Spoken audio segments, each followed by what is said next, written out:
Good day, my friends. Evil lurks. The lion prowls, looking for its prey. Evil is real. I want to talk to you about that briefly this morning.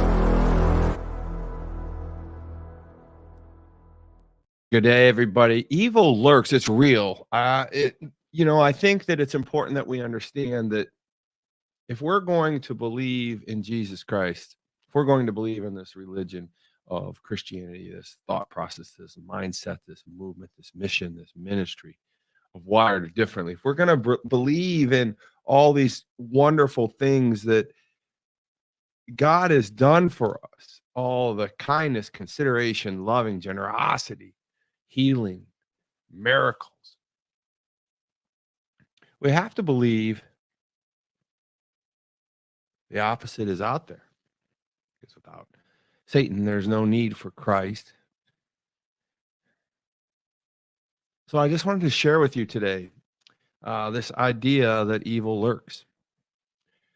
First Peter 5:8 talks about that, about how Satan is real. Satan is out there. Satan is a true thing. And I think we should be prepared for that. And I'm not trying to scare anybody this morning, but I think we have to know the full truth of what God has in mind for us, to protect us from the evil.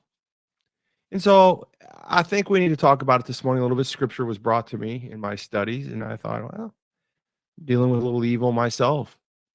And it's not really the evil that I'm experiencing right now in my life. It's the evil that I see experiencing through sickness, mental health, with other people that have come to me. I see cancer out there. I see depression out there. I see a lot of unhappy people. And I'm not gonna lie to you. Sometimes I'm unhappy. Sometimes I say, "Why, God? Why?" That's just the ebbs and flows of life. I do, for the most part, feel really good.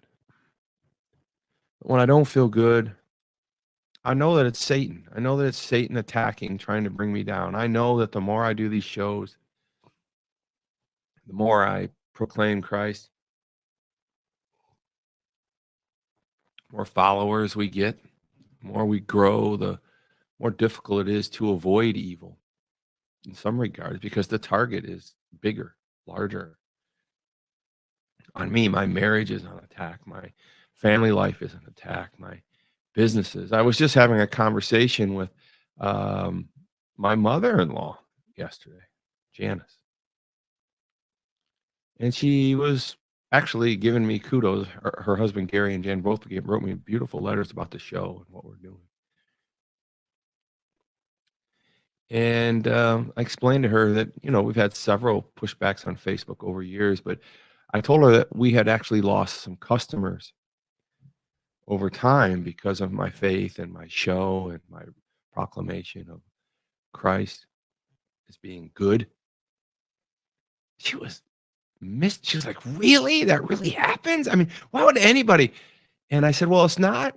I don't think it's even that the evil works around these people in many, many regards, that the evil in them is the fact that they are against really Jesus or me believing or many of us believing in Jesus.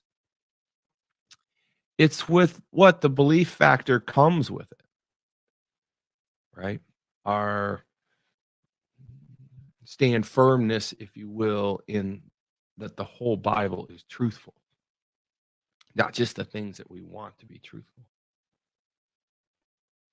And I think that the people that push back on my businesses or our belief structure, our Christianity belief structure, are people that really aren't Jesus haters. They just don't want to prescribe to certain beliefs like transgender and maybe the homosexuality side of things, or that everybody doesn't go to heaven, or um, the 10 commandments because some of them don't fit what they want to believe in, right? It's not, I don't think it's just Christ, this idea that Christ uh, came or didn't come in many, many regards. It's just this narrative of what the Christian beliefs bring to this world.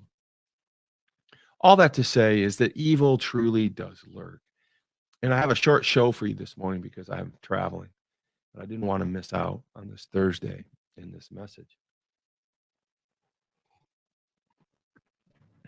I have evil in my life. I have to push away. I have evil thoughts in my mind. I have to push away. I am attacked on a regular basis with evil thoughts of you name it. Just start scrolling on the Facebook, start scrolling on the Instagram, start listening to the news, start paying attention to the hatred that fills your mind, or the covetousness that fills your mind, or even the dancing and all the things, gyrations are going on the social when you're scrolling through. I mean, all that is a prescription of evil that has been put out here to creep up into our life, to take our eyes off of God. That's lurking evil. If we're able to, if Satan is allow if Satan has a crack and finds a way for you to think about something other than your marriage, think about something other than your children, the love for your children, think about something other than something good and profitable in your life and for others, that's a distraction, and that is evil. And so it's not like it's new. God was, I'm not like you're, I'm not the only one out here struggling or dealing with it or pushing it back, right? I think you are too. And that's why I wanted to get this in this morning before I take off. First Peter 5:8. Be of sober spirit, be on the alert. Be of sober spirit, be on the alert. Your adversary, the devil, prowls around like a roaring lion, seeking someone to devour. But resist in him, firm in your faith, knowing that the same experiences of suffering are being accomplished by your brethren who are in the world.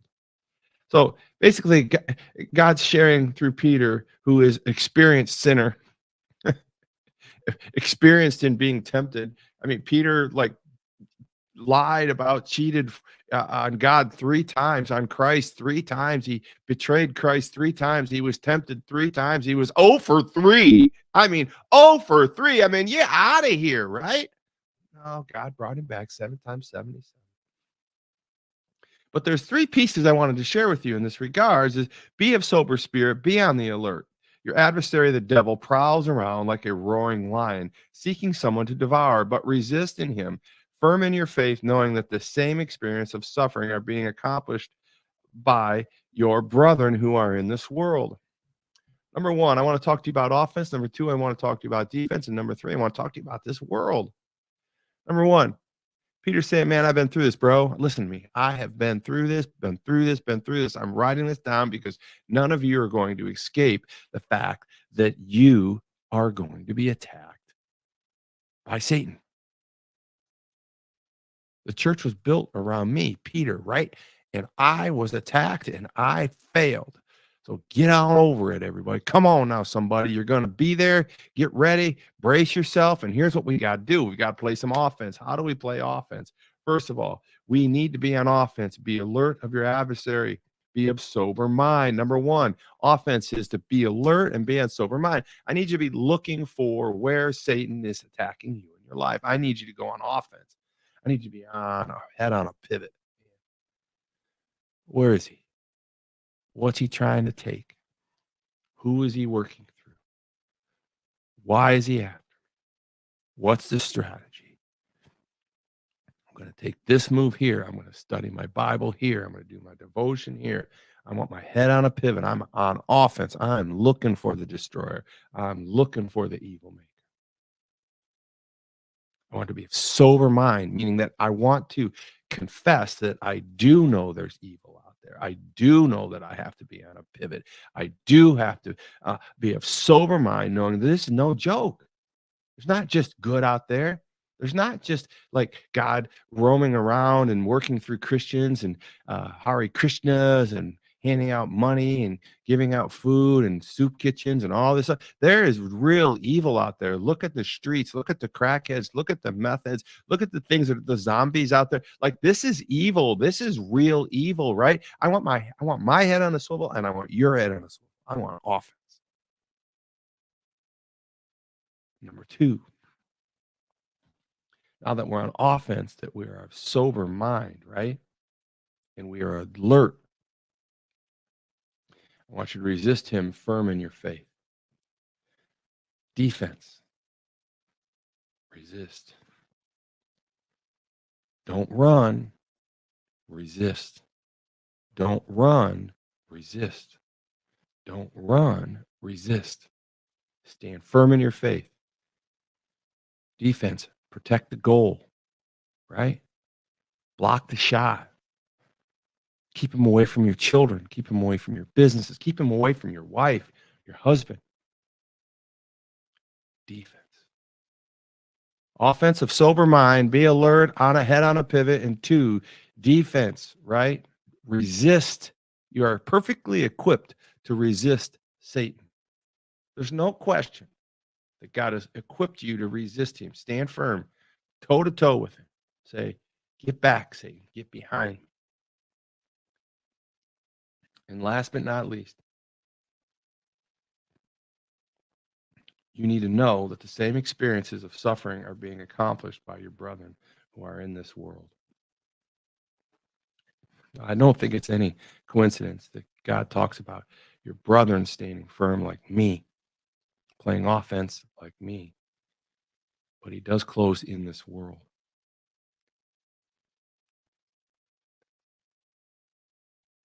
Because we are not of this world.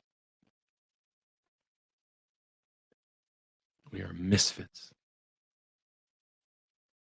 We accepted Christ into our heart. We are victorious. We are in this world right now as a placeholder. That's why we can be on offense, be alert, be of sober-minded, with our head on a swivel. And two, we can play defense. We can stand firm because we are equipped on this world with outer worldly defense mechanisms and offensive mechanisms, because God has wired us differently with the Holy Spirit. We're not of this world. We are misfits, and we are super proud of it. So this morning, I want you to understand, 1 Peter 5:8 is saying, let's go now. Evil does lurk. And here's what I want from you. The pro, Peter, the greatest of all time, right? Of being overtaken by sin, right? Peter, who denied Christ 3 times, is the lesson giver, the author here of telling us that, hey, let's go on offense because evil lurks. It is real. Number 1, go on offense. Be of sober mind. Head on a pivot. Number 2, resist Satan. Get behind me. Do not run, but stand firm in front of the face of him, acknowledging that evil is real. He is real. Push back. Get behind me, Satan. I know you're real. That's why I'm taking you on head on, because I'm playing offense. Now I'm resisting you. And last but not least, I'm acknowledging you that I am not of this world. I am a misfit.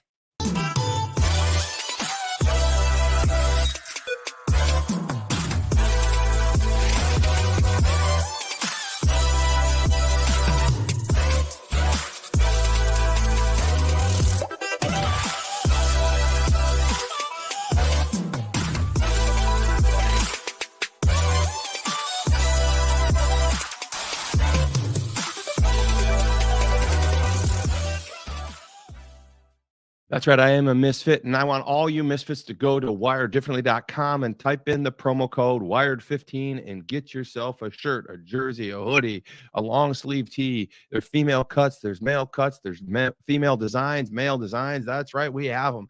And I want you to get there and I want you to show your victorious mindset that you are wired differently and that you are proud to be a God follower and supporter. Hey, I want to thank my supporters out there, especially mobile social media 365. I want to thank Chad Michael, who's amazing in social media. He is the one that has hyped me in Tom's Donuts. He's hyped me in Wired Differently. He has hyped me in life. He is not only a great social media manager, but he is a great friend and a great business person. So if you need social media needs, get out there and look for mobile social media 365. Turn up your company, hype up your company, get it on. Let's get this thing like life wired differently, you all misfits.